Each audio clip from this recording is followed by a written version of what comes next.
Los saluda el doctor Oscar Donis. Yo soy jefe de la sección de epidemiología del Departamento de Medicina Preventiva del Instituto Guatemalteco de Seguridad Social.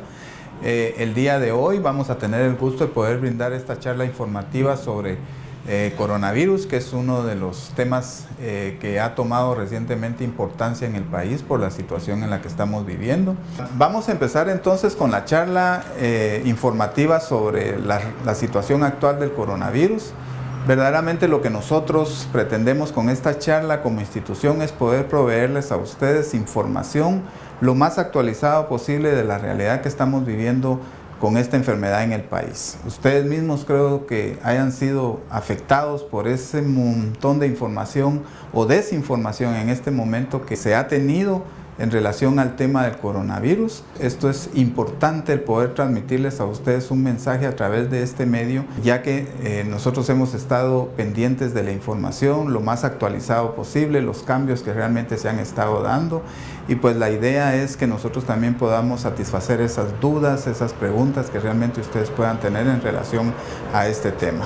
Cuando se habla de una enfermedad como la que nosotros tenemos ahorita, que es el coronavirus o más conocido como el COVID-19, surgen un montón de preguntas. Eso definitivamente es un hecho. La gente comienza a preguntarse qué es la enfermedad, quién produce la enfermedad, si verdaderamente hay tratamiento, si verdaderamente cuáles son los síntomas realmente de esa enfermedad. Es decir, hay una serie de preguntas y dudas que van surgiendo alrededor de todo esto. Claro, es lo que hemos dicho, no todo el mundo es especialista como para que conozca la enfermedad, y es normal y lógico que surjan todas estas dudas. El objetivo verdaderamente de esta charla, ya lo dije al principio, es quitar todas esas malas ideas que se tengan de la enfermedad, sino poder nosotros poderles trasladar lo que oficialmente se maneja a nivel mundial y sobre todo la realidad en Guatemala de la situación de esta enfermedad.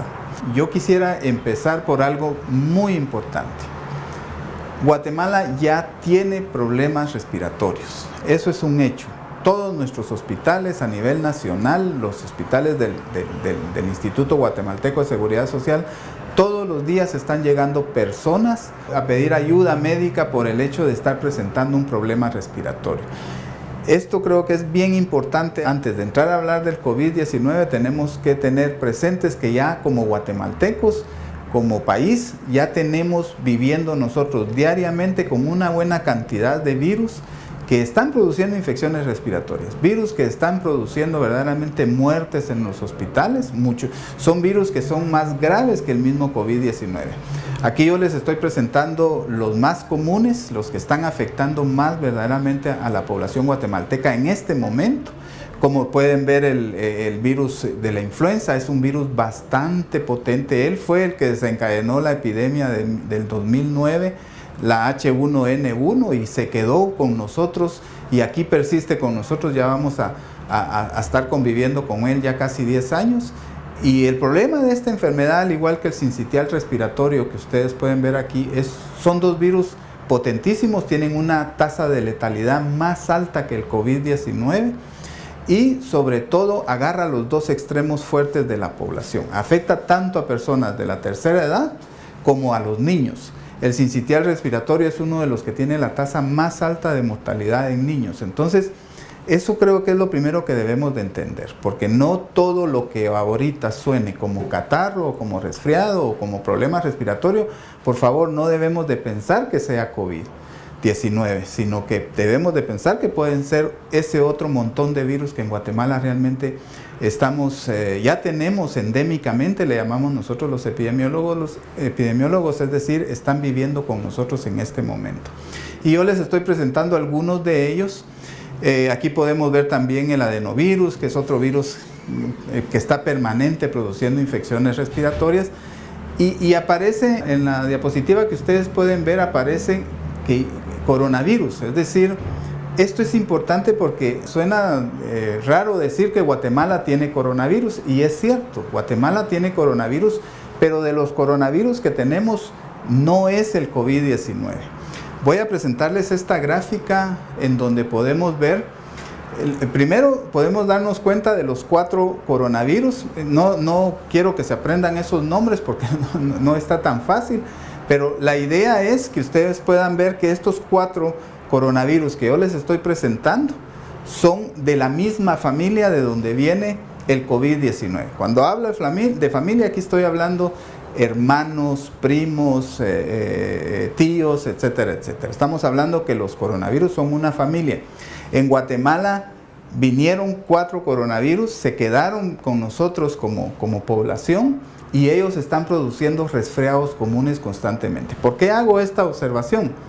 Porque la primera desinformación que se creó es que decía la gente, es que ya tenemos coronavirus, y es cierto, pero era cualquiera de estas cepas, le llamamos nosotros, que podemos ver en la gráfica, que no por fuerza era coronavirus, ¿sí? Entonces, hay una prueba comercial que existe, que algunos hospitales la manejan, y que a la gente es una prueba de laboratorio, que al paciente le corren esta prueba, le llamamos en el laboratorio, y puede salir positivo para alguno de estos coronavirus, ¿no?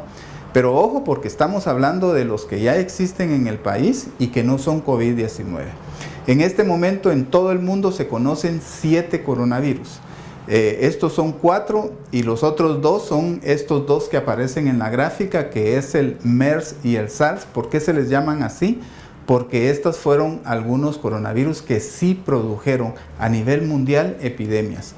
En el caso del MERS produjo una epidemia en el año 2002 aproximadamente, 2003. Cabalmente inició en China también. Y la característica que tuvo llegó a producir más muertes que el COVID-19. Aproximadamente el SARS llegó a producir, de cada 100 personas enfermas, llegó a producir 10.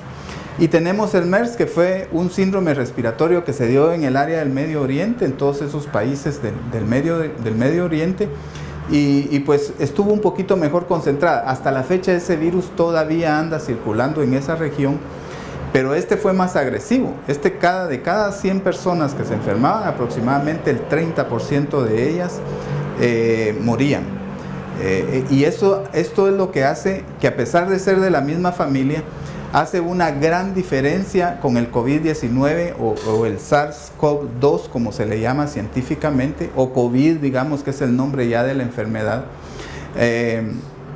Es lo que hace la gran diferencia. En este caso, el COVID-19, que es parte de esta misma familia de coronavirus, que es el 7º virus a nivel mundial que se conoce, pues tiene sus propias características también. Ya lo decía, es menos letal, esto significa que produce menos muerte que los otros 2 virus que mencioné anteriormente. Estamos hablando que aproximadamente cada 100 personas que fallecen, el COVID-19 es capaz de producir aproximadamente entre 2 y 3 fallecimientos.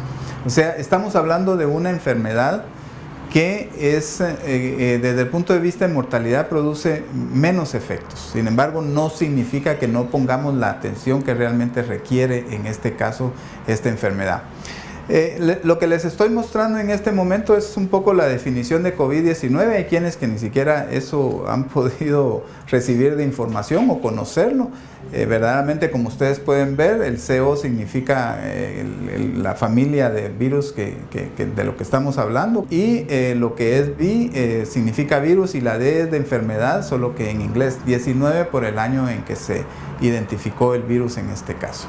Esta diapositiva la voy a usar más adelante, pero en este preciso momento en el que estamos como país, es importante que todos entendamos la responsabilidad que yo debo de tener para el resto de la población. Hoy en día, en este momento, lo que el país necesita es que la gente se vuelva lo más responsable posible ante esta situación. ¿Qué significa eso? ¿Sí? Significa que la responsabilidad debemos de verla en 2 vías. Una, el enfermo como tal, ¿sí? Porque yo como persona con resfriado o con alguna enfermedad, tengo que tener mi responsabilidad de no transmitirle a todos los demás esa enfermedad por la que mi organismo se ve afectado en este momento. Y la persona sana también, es decir, tratar la manera de cuidarnos de manera que las enfermedades están ahí en el ambiente, están en todo lo que tocamos, en los alimentos, desde el punto de vista de las enfermedades gastrointestinales. Por eso es importante verdaderamente que tengamos claridad que esta es cuestión de responsabilidad. Voy a tocar este tema más adelante cuando lleguemos a la parte puramente de prevención. ¿Qué es realmente el coronavirus o el COVID-19 en este caso? Ya lo mencioné anteriormente. Él es parte de una familia de virus. En algunos lugares dicen que son como 40 miembros de esa familia. Hay algunos estudios que están diciendo que son 60, 80. La situación ahorita es que lo que se está demostrando que esta familia de virus es capaz de producir enfermedades, sobre todo si llega verdaderamente al ser humano. ¿Dónde se encontró el COVID-19? Todavía no se tiene mucha claridad de dónde se encontró este virus. Sin embargo, se habla de la presencia probablemente de él en algunos animales mamíferos que son consumidos en la China, específicamente en esta ciudad de Wuhan, que fue donde se inició el brote y posteriormente la epidemia que afectó a China en este caso. En algunos animales de ellos están todavía en estudio. Recordemos que esta ciudad es una ciudad marítima, es decir, tiene un comercio muy grande de animales marinos, pero que también se encontraron una gran variedad de animales mamíferos terrestres ahí, y por eso fue que pues al cerrar el mercado el equipo de científicos e investigadores decidieron tomar todos estos animalitos para empezar a hacer toda la investigación y tratar de encontrar qué era lo que estaba produciendo la enfermedad, ya que fue de este lugar en donde salieron aparentemente esos 27, luego 41 personas que se identificaron con problemas respiratorios y que tenían como condición común el haber estado en este mercado. Creo que una de las cosas que hay que aplaudirle verdaderamente a China es el hecho de que aproximadamente en menos de 7 días ya tenían identificado el virus que estaba produciendo la enfermedad. El hecho de haber aparecido en animales, pues esto se conoce como una enfermedad zoonótica, es decir, cuando la enfermedad o el microorganismo es trasladado de un animal al ser humano, pero posteriormente el problema que se tiene es que esta enfermedad se volvió humana, por decirlo así, ya que comenzó a transmitirse de hombre a hombre, y es cabalmente la razón del por qué se ha diseminado por todo el mundo esta enfermedad. Hago mención, como lo dije anteriormente, de las dos epidemias que ya se tuvieron por virus de estas características. Primero, que todos los virus que se conocen, recalco, producen enfermedades respiratorias. Y lo menciono porque han surgido por ahí también comentarios de que sí, que dan diarrea, que pueden afectar el sistema nervioso. No, hasta este momento lo que se tiene bien claro es que los 7 virus identificados lo que producen son propiamente infecciones respiratorias. Estos dos virus, sobre todo los que han sido más agresivos antes del COVID-19, que es el MERS y el SARS, han servido verdaderamente toda la investigación que se tiene de estos virus, todo el conocimiento que se tiene de estos virus ha servido para que podamos ya conocer un poco de lo que podíamos esperar del COVID-19. Recordemos que estos virus pues ya se tenía más o menos un cuadro clínico de qué podían padecer. También ya se conocía un poco qué capacidad de transmisibilidad realmente tenía para poder trasladar el virus de persona a persona, la magnitud que podía verdaderamente abarcar geográficamente en cualquiera de los países donde estuvieron, la capacidad que tenía de letalidad, le llamamos nosotros, o la posibilidad de personas que pudieran fallecer con esta enfermedad.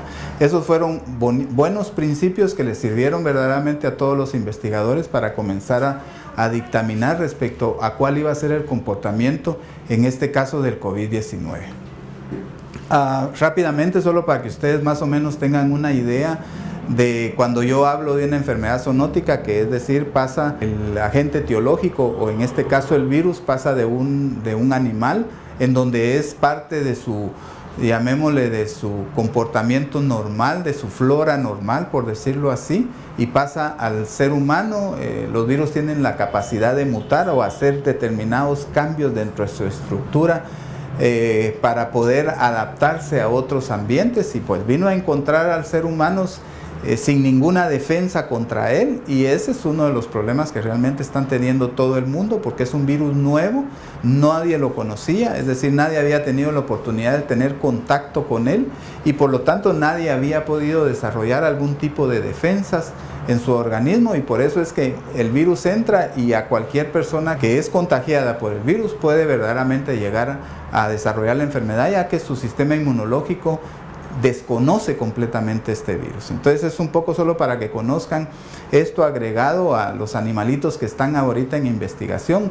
Este famoso pangolín es un armadillo que es el candidato número uno verdaderamente a creer que él fue el que transmitió el virus al ser humano. Es un animalito que es muy comestible, en esta ciudad sobre todo es de gran preferencia para alimentarse con él, y por eso es que creemos que él tenga verdaderamente la posibilidad mayor de haber transmitido el virus en este caso.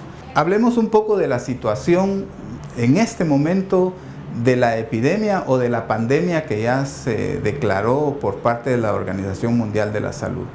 La información que nosotros estamos transmitiendo, en primer lugar, nuestras fuentes de información es la Organización Mundial de la Salud. ¿Por qué? Porque es ella la que ha tomado toda la autoridad, digamos, de poder, junto con los equipos de investigaciones que China presentó para todo este proceso de investigación de la epidemia, son ellos los que han estado trabajando conjuntamente, y son ellos los que están sacando información actualizada permanentemente de los avances que realmente se tienen.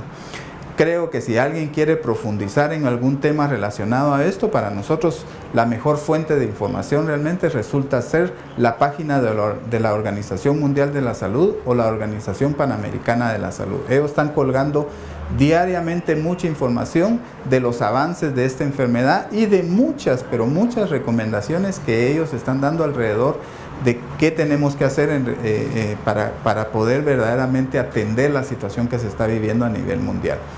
Ustedes pueden ver en esta gráfica verdaderamente que ya no hay país en el mundo que se esté librando realmente de esta enfermedad.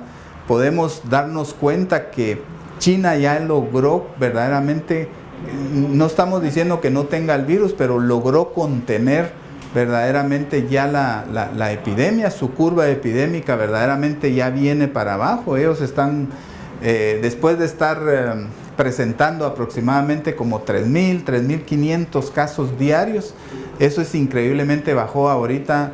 Han tenido que 26, que 36, que 40 casos diarios, eso es increíble. Han llegado a tener 2 o 3 muertes diarias, han habido días en donde ya no han tenido fallecimientos, es decir, China ahorita está en la etapa verdaderamente ya de control, de la etapa final de control de la epidemia, y eso es bueno porque yo creo que ellos son los expertos verdaderamente en esta situación. Y bueno, yo creo que un dato importante que valioso es el hecho de que China ya mandó hasta personal, mandó un avión con personal, con toda esta gente que vivió la experiencia de médicos a Italia, porque el otro problema fuerte ahorita es Italia. Italia es uno de los países a nivel mundial que más enfermos está produciendo y que más muertes está generando a las estadísticas mundiales. Claro, agregado a los otros países que están alrededor de ellos, en el sentido de que, por ejemplo, España poco a poco ha venido incrementando su número de personas confirmadas y también el número de personas que han fallecido en este caso. ¿Para qué nos sirve a nosotros esta información? Primero, para ir conociendo el comportamiento a nivel mundial, habernos dado cuenta que los países en riesgo, como fueron los países europeos, que básicamente han exportado la mayoría de los casos a Latinoamérica, y que ahorita en este momento ya hay países en los que está circulando, hay una circulación comunitaria, le llamamos nosotros. ¿Qué significa eso? Significa que el virus ya está presente en el país y que dentro del país ya se está transmitiendo de persona a persona el virus. Es decir, en España ya los mismos españoles están transmitiéndole el virus al resto de la población española. Igual en Italia, igual en Alemania, igual en Francia, ya incluyeron a Inglaterra, Suiza, Estados Unidos, Canadá. Tienen algunos estados en donde ya se encontraron personas que se han enfermado ahí mismo. Inicialmente se hablaba de una epidemia que estaba siendo importada, ¿no? Es decir, China mandaba personas que habían, por cuestiones de comercio, por cuestiones de estudio, por cuestiones de turismo, llegaban a los países y solo lo que estaban haciendo era llevar el virus. Entonces se estaba hablando de una epidemia que estaba siendo importada. En este momento ya no. La mayoría de los países europeos ya están teniendo transmisión de persona a persona, y eso es lo valioso verdaderamente de mantenerse uno actuado de cómo se está comportando la enfermedad a nivel mundial, porque va a depender bastante de lo que Guatemala puede esperar al respecto. Explica mucho las razones del por qué el gobierno de Guatemala ha tomado las decisiones que ha tomado en cerrar completamente fronteras. No sabemos en este momento quién puede estar infectado y quién no. Antes se hablaba de que Italia era la parte norte de Italia era la afectada, pero si ustedes pueden ver los mapas de riesgo ahorita de estos países, ya el color rojo, que es la manera como se evidencia en dónde está impactando la población, ya lo comenzamos a ver que ha afectado en la mayoría de esos países. Entonces este dato es bien valioso que lo tengamos presente, y como les digo, cualquiera que quiera conocer un poquito más al respecto, la OPS en su página tiene bastante información al respecto. Esto es rápidamente cómo está Latinoamérica. Ok, hablemos de los síntomas, que creo que eso es bien importante. Vuelvo a insistir, no todo catarro, no toda persona con síntomas respiratorios ahorita, por favor, es COVID-19. Yo por eso les hice la referencia de la cantidad de virus que como país nosotros tenemos en Guatemala. Entonces esos virus siguen produciendo infecciones respiratorias, por lo tanto no podemos pensar que todo sea COVID en este momento. Es decir, COVID vino a Guatemala y le dijo a los demás virus, miren muchachos, váyanse a descansar y mientras yo actúo. Eso no es cierto. Entonces mucho cuidado, porque si no vamos a estar sometiendo a mayor presión verdaderamente nuestro sistema de salud, nuestros hospitales, con estar mandando personas que creemos nosotros, entre comillas, tengan COVID-19 y que puede ser un resfriado común, que esos los pasa uno en su casa sin necesidad de estar llegando a pedir asistencia médica. ¿Qué es lo que realmente produce esta enfermedad? Ok, hay 3 síntomas que son frecuentes en ellos y que es lo que nos debe verdaderamente de llamar la atención. En primer lugar es la fiebre, una fiebre mayor de 38.5, 39 grados y que se mantiene más o menos en 13 parámetros. Puede llegar hasta 39.5 también, como les decía, pero es una fiebre sostenida. 2, la tos. Ese es otro de los síntomas característicos. Sin embargo, todavía está en discusión si produce mucha secreción, si produce poca secreción. Es posible que no produzca, en la mayoría de los casos no está produciendo secreción. Por eso es que se le está llamando un problema respiratorio seco, porque tampoco produce secreción nasal. Es decir, no hay la rinorrea que nosotros le llamamos, o la secreción nasal permanente, como es común encontrarlo en los resfriados. Y la otra cosa importante es que puede llegar a producir dificultad para respirar. Y ojo, porque este es un dato bien importante. Es en este momento cuando la población tiene que pensar que ya esa enfermedad respiratoria que tiene puede estar produciéndole alguna enfermedad un poco más grave. Dificultad respiratoria significa que voy a empezar a jadear, me voy a sentir un poquito cansado. En ese momento yo creo que es cuando la población debe de buscar un servicio de salud, en este caso un hospital o una unidad médica, para poder verdaderamente pedir ayuda y que sea un médico el que defina cuál es su problema de salud que está padeciendo esta persona. Ya les decía, la enfermedad puede verdaderamente también complicarse. Vamos a ver esta parte estadística porque esto es bien importante. Vamos a conocer los números en relación a quienes se han enfermado y cómo se han enfermado. Sí es posible que esta enfermedad produzca una enfermedad más grave, le llamamos nosotros, como es la neumonía. ¿sí? Pero vamos a ver realmente cuál es el comportamiento específicamente de todos estos pacientes. Ok, aquí hay una cosa bien importante que quiero dejar claro en este momento. En este momento Guatemala ya tiene COVID-19, pero como les vuelvo a repetir, no significa que todos los resfriados o los catarros o la gente con tos o con fiebre sea por fuerza COVID-19. Aquí nosotros manejamos desde el punto de vista epidemiológico un componente bien valioso que es el contacto, ¿sí? Si yo no me relaciono por ningún lado con ningún paciente que haya tenido COVID-19 o que se haya relacionado con un paciente COVID-19, yo no tengo en este momento ninguna preocupación porque no pude haber adquirido el virus. Para yo decir que tengo COVID-19, tengo que acercarme a una persona que tenga el virus, porque me lo tiene que pasar la persona a mí. ¿Estamos? Eso es bien importante. Entonces la palabra contacto, que es la que resalto en esta presentación, debe de existir. ¿Quiénes se enferman de COVID-19? ¿Qué pasa con todos los pacientes de COVID-19? ¿Sí? Y esto, por favor, es lo último que se maneja. Yo traté de hacer un triangulito como para que veamos las grandes proporciones. En este triángulo, la parte de abajo verde, que es el 80% de la población que se enferma por COVID-19, estamos hablando la mayor cantidad, es decir, 4 de cada 5 personas que se enferman por COVID-19 la van a pasar de esta manera. Van a ser personas que van a tener el COVID-19, pero que van a pasar la enfermedad como uno pasa cualquier resfriado, ¿sí? Es decir, no se va a complicar, va a tener necesidad de tomar acetaminofén, que es la elección para el cuidado de la fiebre. Van a tener que estar tomando muchos líquidos, ya que de por sí la enfermedad, y no digamos la fiebre, produce bastante, puede producir alguna deshidratación, y lo importante es estar bien hidratados, que eso es valiosísimo para que nuestro organismo pueda reaccionar contra esta enfermedad.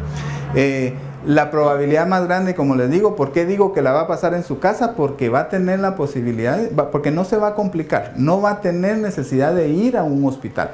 Y aquí quiero hacer énfasis, por favor, de que aquí es donde viene lo de la responsabilidad que decía anteriormente.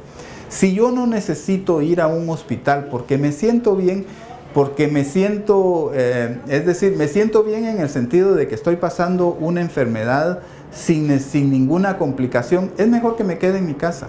Ponerme mi mascarilla, que eso es algo fundamental. Las mascarillas son para las personas que tienen la enfermedad, de manera que no estén desperdigando el virus a través de la saliva, y entonces ponerle mucha atención a este aspecto, porque esto es fundamental. Con agua se protege en su casa, protege a su familia, protege a su comunidad, y la otra cosa es que evita el riesgo de que cuando usted llegue a un hospital, si no es COVID-19, la probabilidad más grande es que usted vaya a ir a traer COVID-19. Es decir, usted ya tiene un virus que le está produciendo la enfermedad, y de repente no es que el COVID-19. Pero si yo me acerco a una unidad donde está repleta de gente enferma, la probabilidad es que me vaya a traer otro virus. Y eso sí, el virus puede interactuar con otro virus en determinado momento. Puede el organismo librarnos de un virus, y cuando uno siente la enfermedad regresa, pero ya regresa por el nuevo virus que uno adquirió. Ojo con esto es bien importante tenerlo presente. Entonces el 80%, 82% se dice en algún momento, son personas que van a pasar la enfermedad en su casa, y esto es lo que queremos que nuestra comunidad verdaderamente comprenda ahorita, que es algo que todo el mundo está promoviendo. Seguidamente tenemos el 15% de la población. ¿Quién es ese 15% de la población? Pues es aquellos que probablemente vayan a hacer algún tipo de complicación leve, digámoslo así, ¿sí? Pero que sí requieran verdaderamente ir a un hospital. Probablemente hagan una neumonía, estamos hablando de una infección respiratoria ya un poquito más grave, que requieran ir a una emergencia, que requieran probablemente, de repente ni siquiera van a ser hospitalizados, pero que requieran ser observados por un médico, y que el médico decida ya dejarle un tratamiento específico, un antibiótico o algún tipo de medicamento especial para esa complicación que el paciente está teniendo en este momento. Que vuelvo a repetirlo, probablemente ni hospitalización necesite esta persona, pero sí llegar a una unidad para que ya sea evaluado por un médico y el médico decida qué tratamiento realmente le tiene que dejar. Ahora, hablamos de un 5%, que es lo que nos hace falta. ¿Quién es ese 5%? Ese 5% son aquellas personas que van a tener una complicación y que van a hacer una enfermedad grave, pero que probablemente los ponga en una condición crítica. Es decir, que haga una complicación mayor, que ya su problema no vaya a ser exclusivamente por el problema respiratorio, sino que pueda afectar quizá otras partes de su organismo y que por eso requieran no solo hospitalización, sino de repente ir a un intensivo, porque el tipo de atención que vaya a necesitar es un poquito más crítico. De esta población, de toda la población infectada por COVID, solo el 5% creemos que va a ser afectado en este caso. Por favor, esta diapositiva es muy importante, pónganle atención porque este es valiosísimo que esa información la podamos nosotros conocer y transmitir tal y como es. Y esta va agregada a lo que decía anteriormente. De ese 5% de personas que entran en una condición crítica, que su salud entra en una condición crítica, no por fuerza todos van a fallecer, ¿sí? Porque claro, ¿quiénes son las personas que van a padecer ese problema, ese momento crítico? Son aquellas personas que tengan alguna condición que los pone en riesgo para la enfermedad, ¿sí? En este caso, los diabéticos, en este caso los hipertensos, en este caso las personas con enfermedades cardiovasculares, los que tengan algún tipo de cáncer son personas ya de riesgo para esta enfermedad. No significa, por favor, del listado que les estoy poniendo, bueno, quiero hacer énfasis porque de los estudios que se tienen en China se pudo hacer una diferenciación de un riesgo bien importante. Y es que la población de China que consume cigarro, a veces se creía que le daba más a los hombres que a las mujeres, y eso sí es cierto, pero la condición aquí no era el género. Vaya, por ser hombre me va a dar más que la mujer. No, en el caso de China fue que los hombres son los más fumadores con relación a las mujeres, y por eso es que le estaba pegando más a los hombres, por eso es que estaba dañando más a los hombres, porque definitivamente como fumadores ya de por sí los pulmones ya tenían cierta condición de daño después de un problema de tabaquismo por mucho tiempo. Entonces los fumadores crónicos que hacen una enfermedad pulmonar crónica también fueron o están siendo otro grupo muy afectado por esta enfermedad. No digamos las enfermedades que afectan nuestro sistema inmunológico. Recordemos, yo le llamo al sistema inmunológico, le llamo el laboratorio interno que nosotros tenemos. Es un laboratorio especializado para producir defensas contra un montón de virus que nosotros tenemos verdaderamente como ciudadanos, como país, y nuestro sistema es capaz verdaderamente de crear ejércitos especiales para cada uno de ellos. Sin embargo, cualquier enfermedad que afecte el sistema inmunológico, creo que uno de los extremos en este caso van a ser los pacientes VIH. Con mayor razón, todas estas personas tienen que tener mucho cuidado con sus enfermedades. Vuelvo a insistir, no significa que yo soy diabético y que automáticamente yo me voy a morir si me da COVID-19. No. Si usted tiene bien controlada su enfermedad, la tiene, está tomando su medicamento como se le ha instruido, etcétera, etcétera, el riesgo disminuye. No por fuerza verdaderamente usted tiene que morir por esta enfermedad. Los que han muerto por esta enfermedad, que muchos de ellos, como decía, son personas mayores de 60, 65 años y que tienen una enfermedad de estas y que a pesar de eso la tienen mal controlada, son los pacientes que sí pueden morir ante una situación de estas. Esto es bien importante porque entonces sí se puede prevenir. Con la información que les di, yo creo que ustedes ya pueden tener en su mente un montón de medidas de prevención. No directamente lo he dicho, pero creo que ya podemos verdaderamente tener la idea de cómo se previene la enfermedad. Ok, los que van a estar más en riesgo, ya saben, en este momento deben de atenderse la enfermedad que tengan, mantener su medicamento en el momento que es, preguntarle al médico si están bien. Y sobre todo, lo que hemos estado diciendo, la población mayor de 60 a 65 años en este momento debe de estar lo más aislado posible, debe de cuidarse lo mejor que sea, aislándose, sobre todo si tiene una de las condiciones que anteriormente decía. Esto es bien importante, porque las medidas de prevención para el COVID-19 no son extraordinarias. No vayan a pensar ustedes que yo tengo una guía exclusiva para COVID-19. El COVID-19 es una enfermedad respiratoria que, al igual que cualquier enfermedad respiratoria, requiere las mismas medidas de protección. Y es un poco lo que realmente vamos a ver. Esta es cuestión de responsabilidad. En este momento Guatemala lo que necesita es gente responsable. En este momento lo que Guatemala necesita es gente que verdaderamente vea al resto de la población como su responsabilidad. Que como guatemaltecos realmente nos unamos ante una situación que, si yo no me preocupo por la persona que tengo a la par, esto no lo vamos a poder contener juntos. Entonces esto es bien importante, responsabilidad, disciplina. ¿En qué sentido? Si yo estoy enfermo o si estoy sano, ¿cómo debo yo de cuidarme y cuidar a los demás? Yo quiero hacer énfasis aquí porque es bien importante. En la medida que yo no me proteja, en la medida que no haga caso a todas las recomendaciones que me dan, a la primera que voy a afectar va a ser a mi familia. Yo lo que menos quiero como ciudadano es que mis hijos se vean afectados por esta enfermedad, que mi esposa se vea afectado por esta enfermedad, que mi mamá, mi papá, mis hermanos se vean afectados por esta enfermedad, porque van a ser mis primeros contactos. 1, 2, mis compañeros de trabajo también. Y recuérdense que ellos tienen, al igual que nosotros, familia. Entonces es importante verdaderamente que esto sea como la oportunidad de estar llevando el mensaje correcto de cómo nos debemos de comportar. Si yo estoy enfermo, ¿qué tengo que hacer? Ok, lo primero es, ¿cómo se transmite el virus? El virus se transmite a través de estar hablando.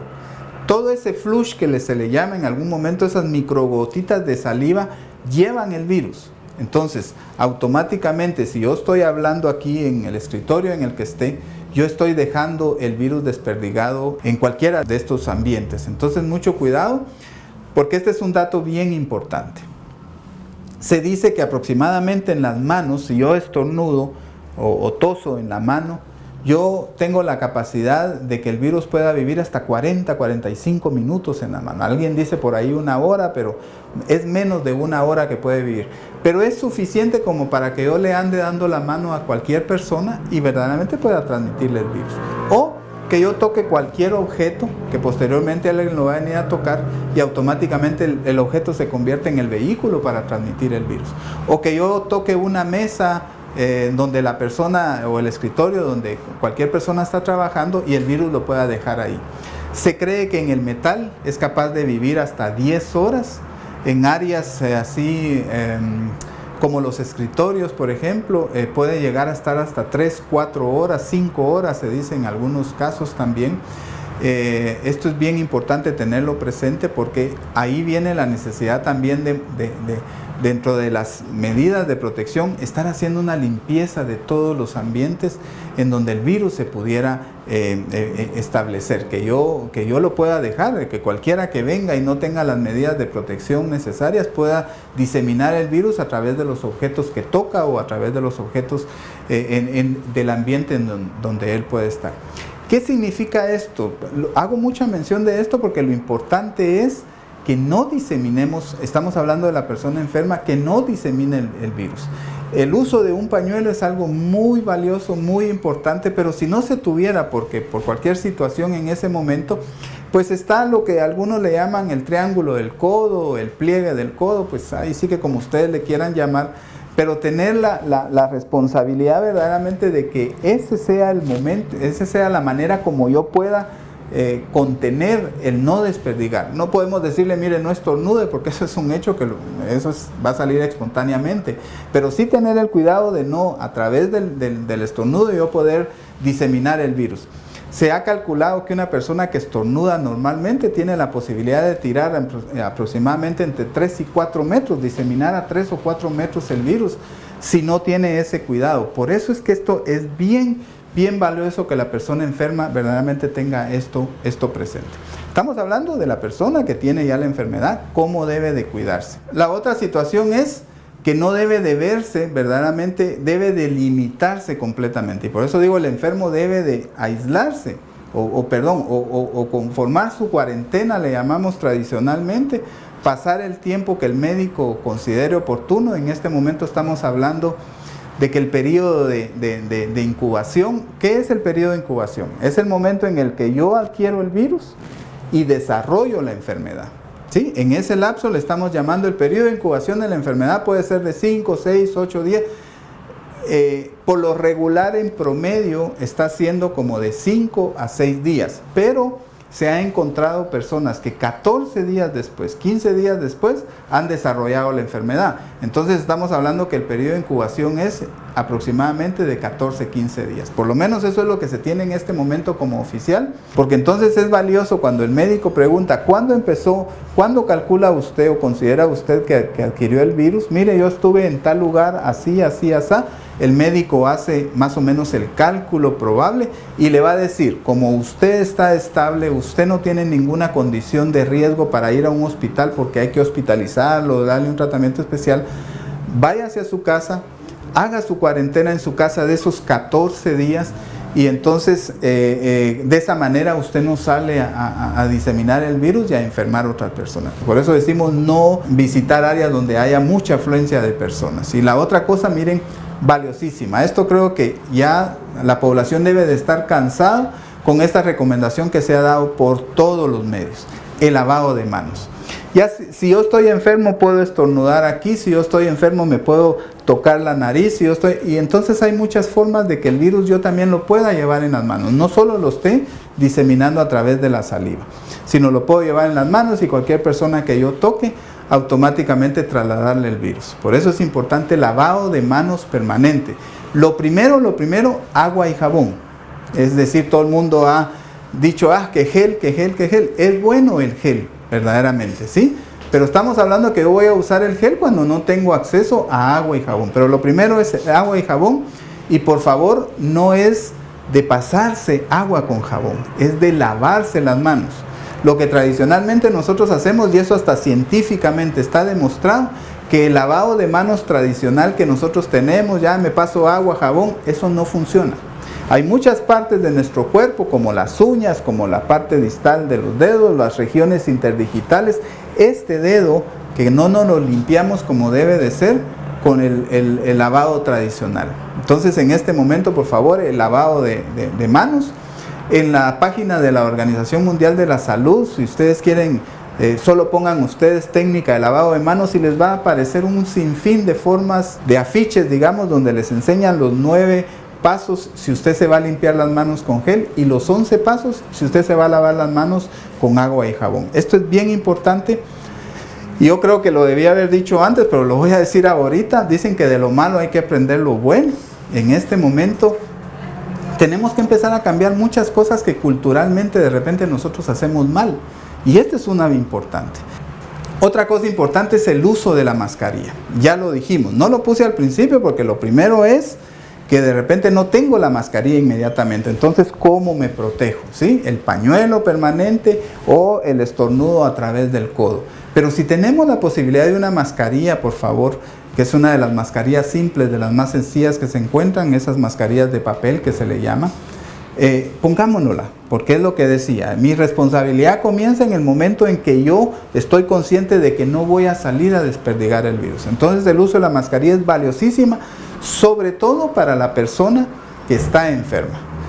El que no está enfermo, la mascarilla tampoco lo va a librar, es decir, sí ayuda, pero no lo va a librar de la enfermedad.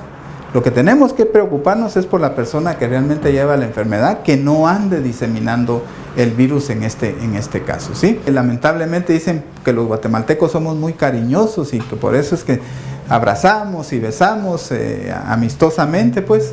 Y yo creo que es importante tomar eso en cuenta, que ese hábito es necesario en este momento, comenzar a cambiar una cultura realmente al respecto. Ténganlo por seguro que la mayoría de los países van a tener que optar por otras formas de saludarse. Y aquí pues pongo una una foto, una lámina que ha estado circulando, donde ustedes pueden escoger la manera que de aquí en adelante se tengan que saludar con la gente, a modo de evitar ese contacto directo con las mejillas, las manos, que pues es la manera como realmente se puede transmitir el virus en este caso.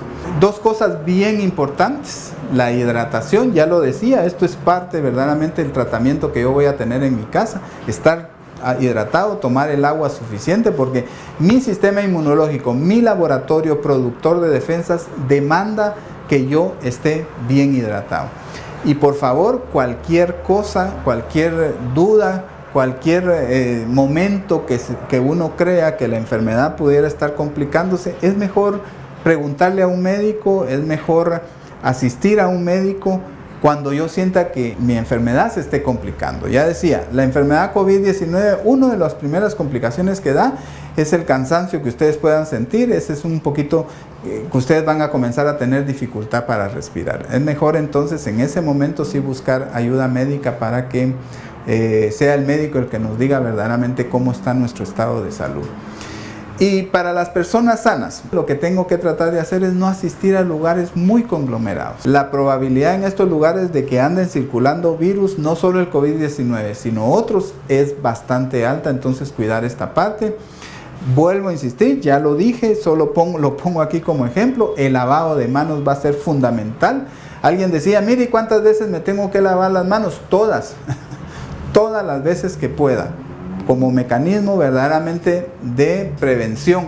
Y aquí estamos de una vez amarrándolo a otro aspecto bien importante. Lavándonos las manos reducimos increíblemente la posibilidad de enfermedades gastrointestinales también. Recordemos que las manos podemos llevarnos muchos microbios también que van directamente al estómago y producir infecciones gastrointestinales, y por eso el valor que tiene hoy el agarrar la costumbre, el hábito, el vicio, si ustedes quieren, de lavarnos las manos las veces que podamos hacerlo.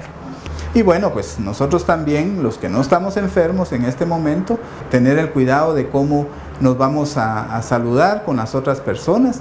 Y hay tres formas en que el virus puede entrar realmente a nuestro cuerpo: a través de las conjuntivas, decíamos, de los ojos, la nariz y la boca también. Entonces yo puedo llevarme las manos a la cara y ser las manos las que me transmitan la enfermedad. Y en ese momento se supone que yo voy a estar sano, pero ya me infecté con el virus. Entonces, seguir todas las instrucciones que realmente hemos dado. Los estilos de vida saludable le llamamos nosotros. ¿Qué significa eso? Miren, esto diríamos que es otro bonus de esta presentación, ¿sí? Esto aplica para todos. Sea yo diabético, sea yo hipertenso, sea yo persona con alguna enfermedad cardiovascular, no importa qué enfermedad yo tenga o que tenga una enfermedad respiratoria, esta triada es fundamental realmente para nuestra salud. El mantenernos bien hidratados es básico. El ejercicio, tenemos que movilizar nuestro cuerpo, tenemos que tratar de quemar esa grasita que tengamos de más, que es un sobrepeso realmente para nuestro organismo, y sobre todo a través de una alimentación sana.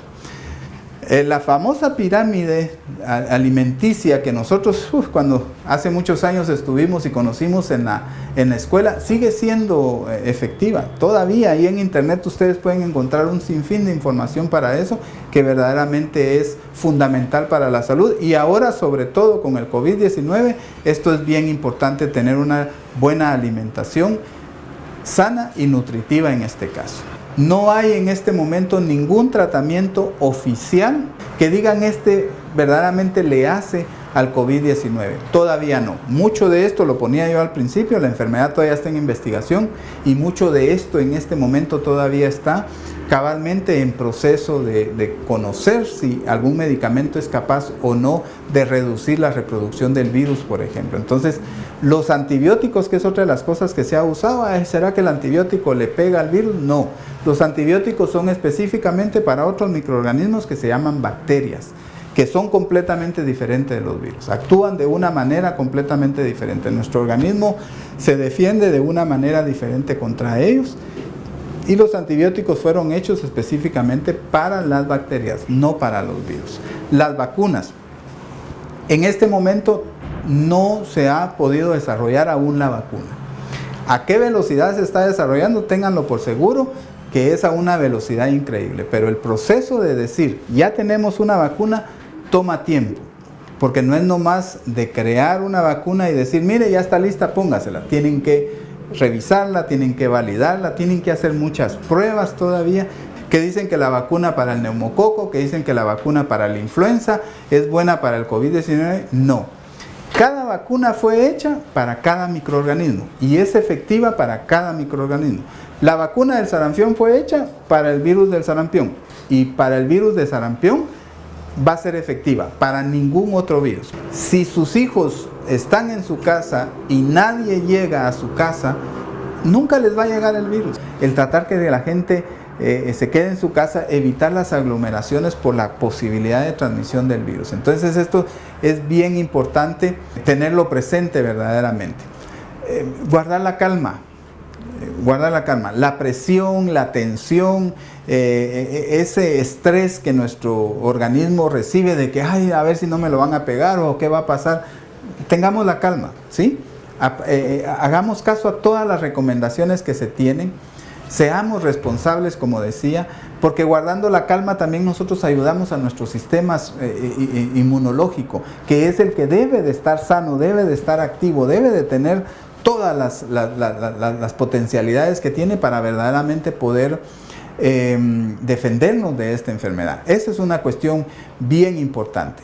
Y ya lo decía, toda la persona que tenga algún problema respiratorio, inmediatamente colóquese su mascarilla, ¿sí? Ya esto creo que fui muy insistente yo durante toda la charla y que creo que es el mensaje que queremos verdaderamente transmitir, no solo por protección de él, sino protección a los demás.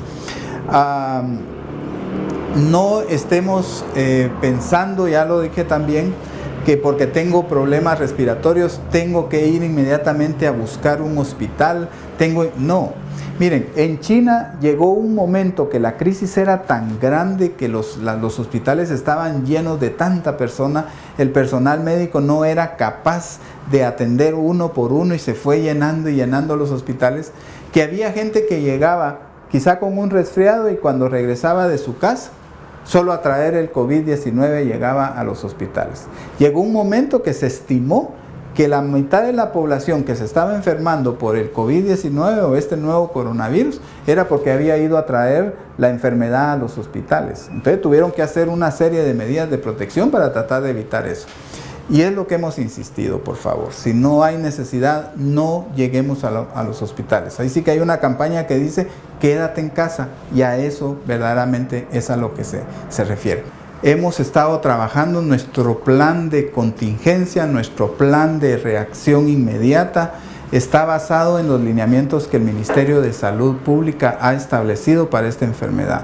Los protocolos van encaminados a cómo hacer el diagnóstico de la enfermedad, cómo atender a los pacientes que requieran verdaderamente hospitalización por su condición crítica. Estamos organizados de manera que hay hospitales específicos, centinelas le llamamos, a donde nuestra población va a ser referida para poder atenderlo de mejor manera, porque ellos tienen la capacidad instalada, el recurso necesario para poder brindar la mejor atención del paciente. Sin embargo, la prueba confirmatoria para esta enfermedad, nosotros cuando tenemos un caso que sospechoso le llamamos, que creemos que tenga el virus, sacamos la muestra específica y nosotros la trasladamos al Laboratorio Nacional del Ministerio de Salud Pública, que son los que hacen la confirmación final de la enfermedad, o sea, del COVID-19.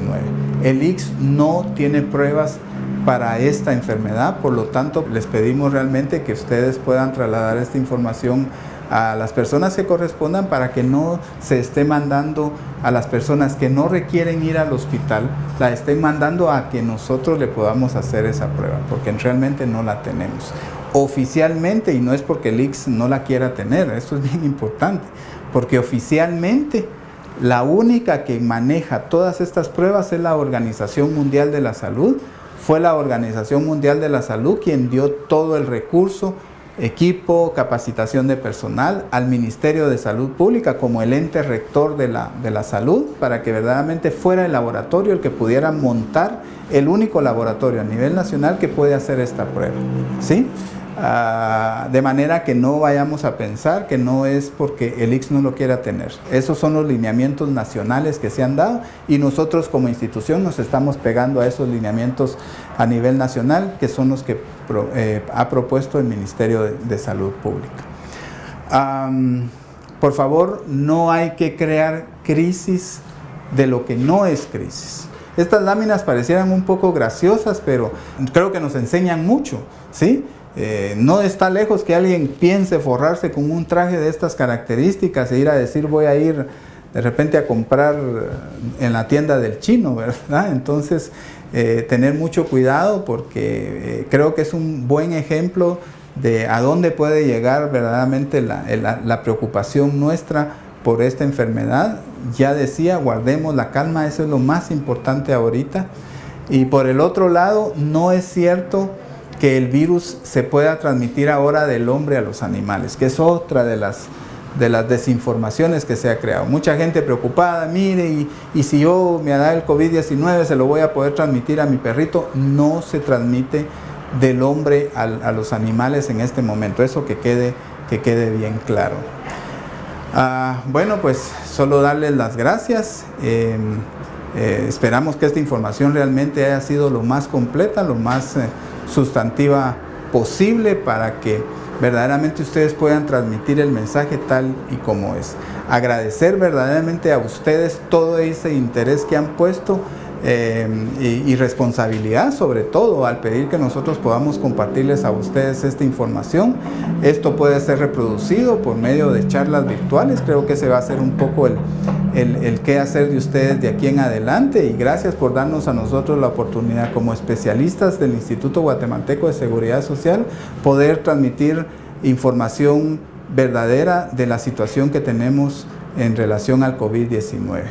Yo creo que lo decía, tanto ustedes como nosotros y el resto de los guatemaltecos, si nos unimos, si nos juntamos verdaderamente a trabajar juntos por la detención, por contener esta propagación la propagación de esta enfermedad, creo que lo vamos a poder lograr. Los países que están comenzando a hacer ese trabajo están comenzando a tener bastante éxito al respecto. Muchísimas gracias de mi parte y seguimos ahí atentos para poderlos atender en lo que ustedes dispongan.